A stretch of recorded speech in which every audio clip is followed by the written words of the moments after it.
أنا علياء عبد الله بغدادي، متطوع الهلال الأحمر المصري فرع أسوان. إحنا النهاردة في جامعة طابية نازلين تأمينات صلاة العيد. دورنا ان احنا بنحاول نساعد الناس لو حصل اي ازمات، حد مثلا اغمى عليه، حد ده خصوصا ان الاعداد بتبقى كبيره، فبنحاول ان احنا نساعد الناس بقدر الامكان، وفي نفس الوقت بنحاول ندي حاجه بسيطه صغيره للاطفال كعيديه وكحاجه حلوه للمناسبه، وبنقول لهم من خلالها الهلال الاحمر بيقول لكم كل سنه وانتم طيبين. حاليا انتوا بتأمنوا ساعتين او 3 في العيد؟ احنا السنه دي نازلين في جامع طابية وفي المسجد الكبير. كل سنه وانتم طيبين وشكرا لك. وانت طيب، شكرا. شكرا.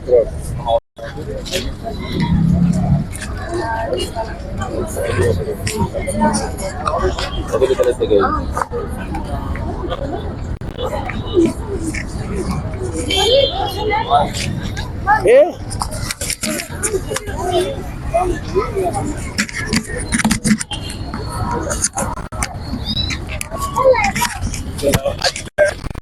استنى الشيخ من